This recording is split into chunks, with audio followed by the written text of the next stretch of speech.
مرحبا أصدقائي طلبة الصف الثاني عشر، معكم مجددا الأستاذة سمية ظاهر. Let's explain unit 5 period 2 and 3 page 50 and 51. دعنا نوضح اليوم الوحدة الخامسة الدرس الثاني والثالث صفحة 50-51 من الكتاب الأول. أهداف الدرس: قراءة بعض الفقرات القصيرة وتحليلها، حل أسئلة الدرس. Page 50. Read the text quickly, then match the titles below with the tips in the text. اقرأ النص بسرعة ثم وصل العناوين المناسبة بالنصائح التالية. We have 5 tips. طبعا عندنا 5 نصائح. Also we have 5 paragraphs. وعندنا كمان 5 فقرات. المطلوب مني أوصل النصيحة المناسبة للفقرة المناسبة. Let's read the advice. خلينا نقرأ النصائح. Number 1. Be clear but not too demanding. كن واضحا. B.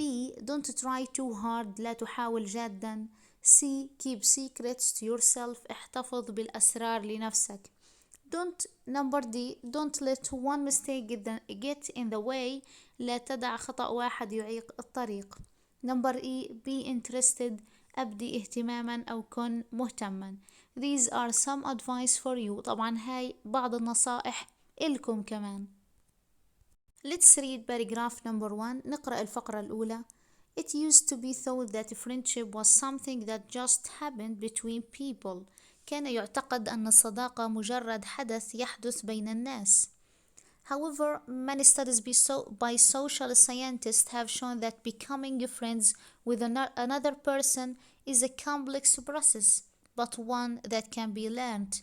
لكن الكثير من الدراسات من قبل علماء الاجتماع أظهرت أن تصبحوا أصدقاء مع أشخاص آخرين هي عملية معقدة، لكن يمكن تعلمها. Making and keeping friends isn't easy. It takes effort. Here are the top 5 tips for turning someone you know into a lasting friend.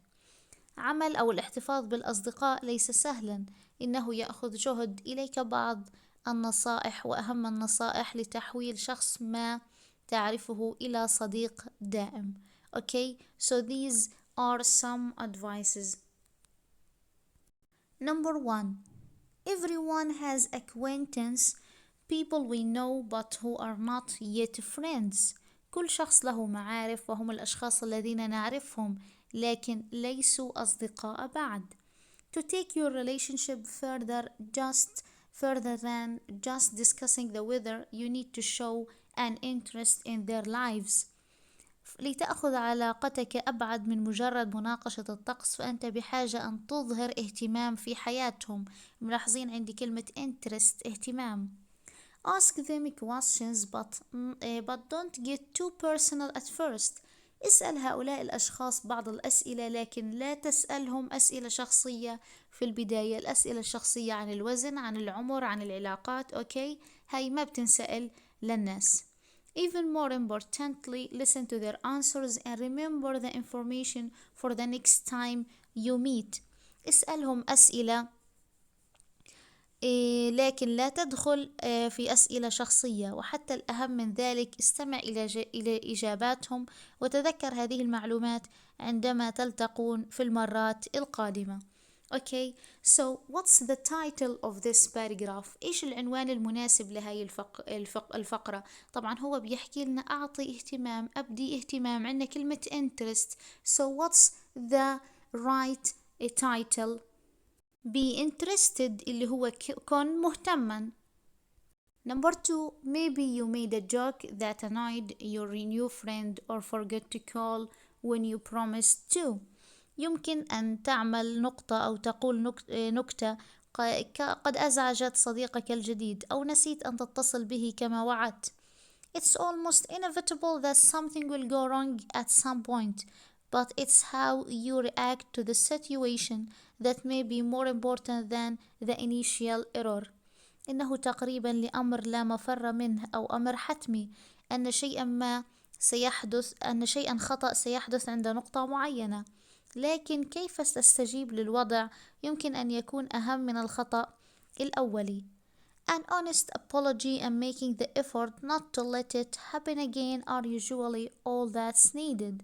اعتذار صادق وبذل الجهد ألا تكرر ذلك مرة أخرى هو كل ما تحتاج إليه في هذا الموقف. يعني هنا القصد بحكي لك إنه مش مشكلة لو صار بينك وبين أي شخص خلاف، أو أنت تكون غلطت أو عملت مشكلة معه. It's okay، الأمر هذا عادي، لكن أنت باعتذار بسيط منك صادق منك ممكن تحول الموقف لصالحك. So what's the title of this paragraph? The title is Don't let one mistake get in the way. لا تدع خطأ واحد يعيق الطريق. 3. When making arrangements, there are two opposite ways of behaving that can harm a friendship. عند عمل ترتيب مواعيد هناك طريقتين متعاكستين من التصرف يمكن أن تضر الصداقة. The first is forcing the other person to make all the decisions by saying things like I don't mind, you choose or whatever you want.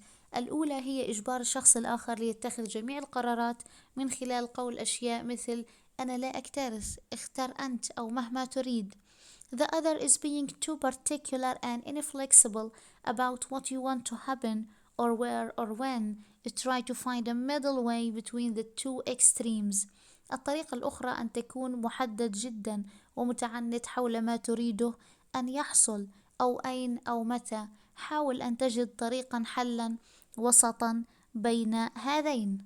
So what's the title of this paragraph?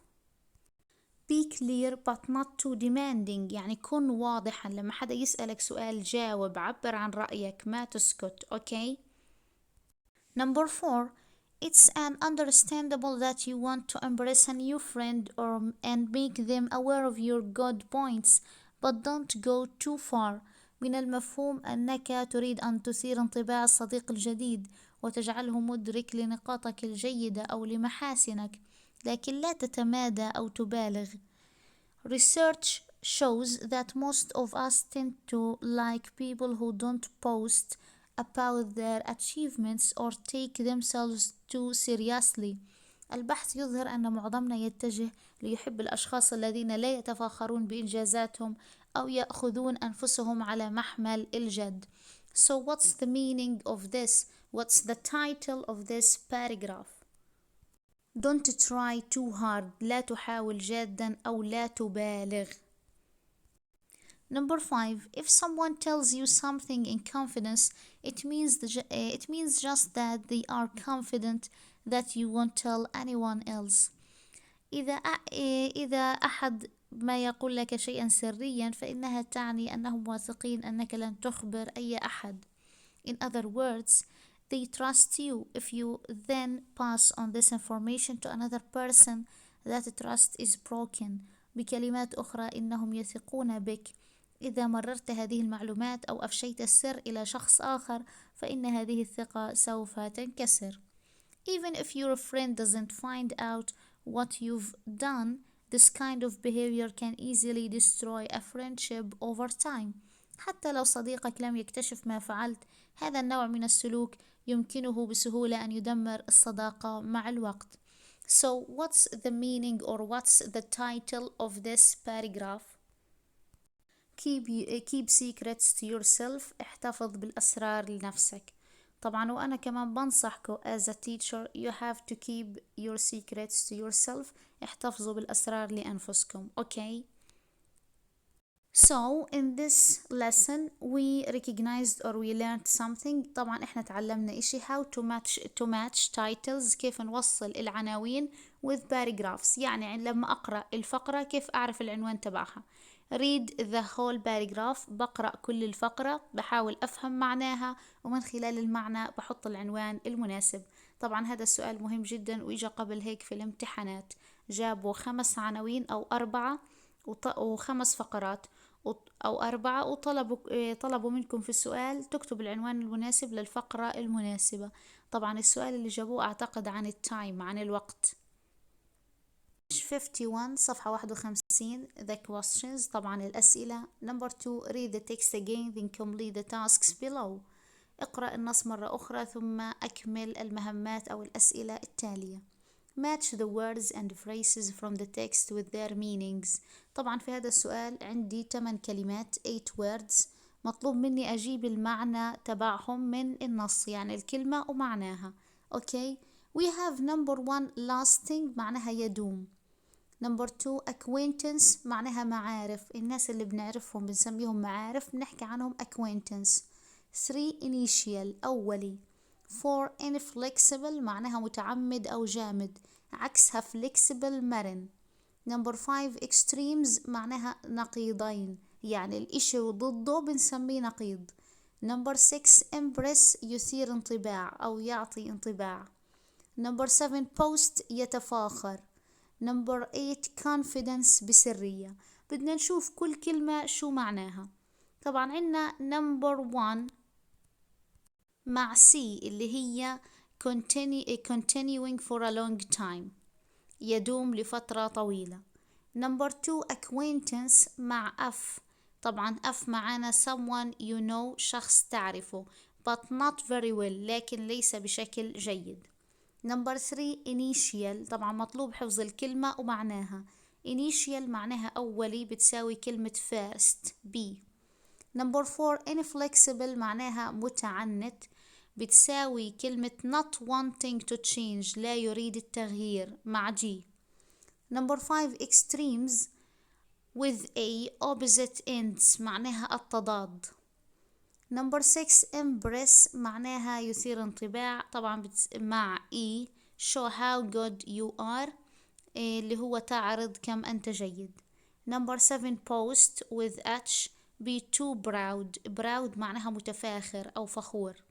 number 8 in confidence معناها secretly بسرية. so you have to memorize these words and their meanings، مطلوب منكم تحفظوا الكلمات ومعناهم، هذا السؤال مهم جدا.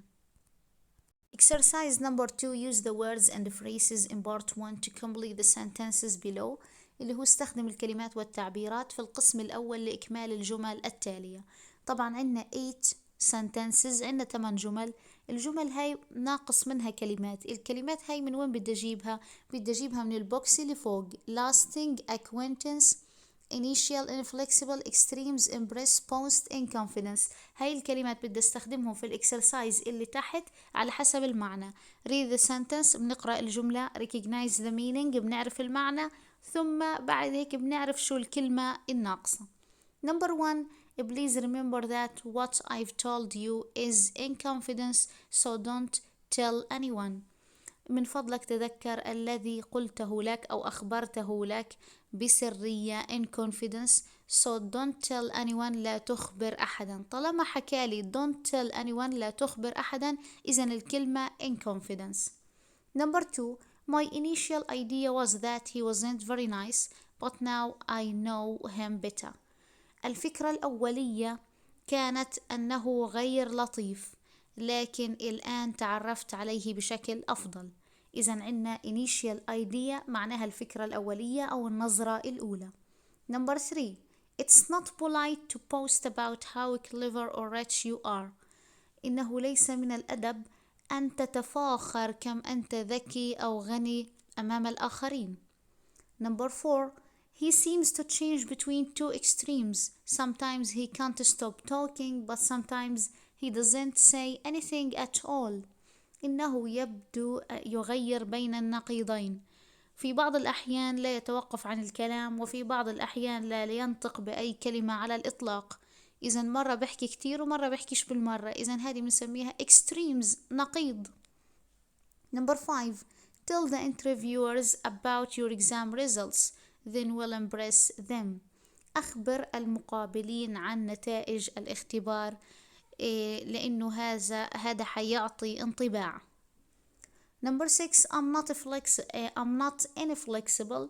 if anyone has a better plan I'll listen to it. هذا بيحكي أنا غير متعنت، إذا أي حدا عنده خطة أفضل يخبرنا يحكي لنا. okay. number 7 she's not a close friend of mine just an acquaintance.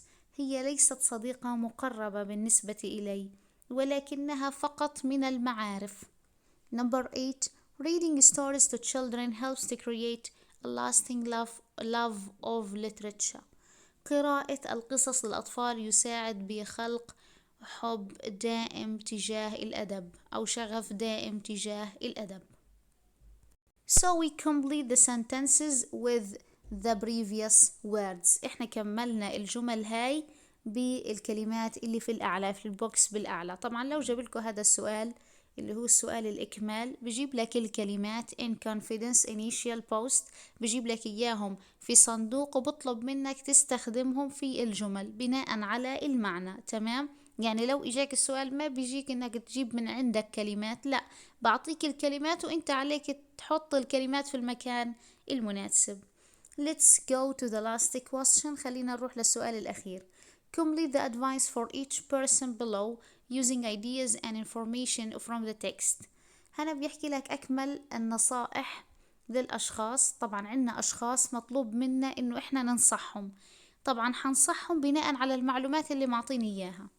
Number 1, I said something silly and I think he might be angry with me. أنا قلت شيء سخيف وأعتقد أنه غاضب مني.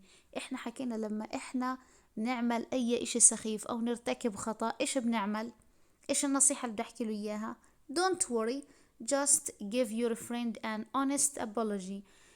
لا تقلق، فقط أعطي صديقك اعتذار صادق. Honest apology معناها اعتذار صادق. And make sure don't let it happen again. ولا تفعل هذا مرة أخرى. أوكي؟ طب هذه الجملة أنا كملتها من وين؟ كملتها من النص. برجع على النص بشوف كلمة just give your friend an honest apology. أوكي؟ هاي النصائح أنا جبتها من الفقرات اللي قرأتها قبل شوي. Number 2, we see each other every day but I'm not sure how to take it further. نحن نرى بعضنا كل يوم لكن أنا غير واثق أو متأكد كيف علينا التقدم أو المضي قدما. Show that you are interested in your friend. إيش النصيحة اللي أعطيه إياها؟ بدي أحكي له أظهر بعض الاهتمام بصديقك by asking him or her questions، بسؤاله أو سؤالها عدة أسئلة. and of course remember to listen the answers، وتذكر أن تستمع للإجابات. هي النصيحة اللي أنا بدي أقدمها له. Number 3, should I tell people about my big expensive house؟ هل ينبغي علي أن أخبر الناس عن بيتي الكبير الغالي؟ It's okay to tell people. من الجيد أن تخبر الناس but don't boast because nobody likes that. لكن لا تتفاخر لأن لا أحد يحب هذا. طبعا كلنا الناس والبشر طبيعتهم ما بيحبوا حدا يتفاخر عليهم بالأشياء اللي عندهم، بالأشياء اللي عنده مش موجودة عندهم، أو من الآخر ما حدا فينا بحب حدا يتفلسف عليه. أوكي؟ Number 4, should I say what I want to do or let others decide؟ هل ينبغي أن أقول ماذا أريد أن أفعل أو أترك الآخرين يقرروا؟ Say what you want. قل ما تريد but don't inflexible. لا تكون متعنت. You need to find a middle way between the two extremes. يجب عليك أن تجد طريقة متوسطة بين النقيضين. يعني لا إنك تضلك تحكي وتقرر وما تدي فرصة للناس إنها تحكي، ولا إنك تضلك ساكت وتخلي الناس تحكي. مرة احكي ومرة هم يحكوا. أوكي؟ So what did you learn today؟ إيش تعلمنا اليوم؟ we learned some titles, how to match titles with paragraphs. كيف نوصل العناوين بالفقرات المناسبة. حكينا read and recognize the paragraph perfectly. بنقرأ الفقرة وبنفهم معناها، بعد هيك من خلال المعنى بنحدد العنوان. أوكي؟ We learned some words and their meanings. تعلمنا بعض الكلمات الجديدة ومعانيهم. And we answered 2 questions. أخذنا كمان سؤالين، كيف نستخدم الكلمات في الجمل بناء على المعنى. والسؤال الأخير اللي تعلمناه كيف أنا أعطي نصيحة، يعطيني مواقف وأنا أعطي نصيحة للشخص. Okay, so this is our lesson today. If you have any questions write them on the comments. Goodbye, have a good day, best wishes.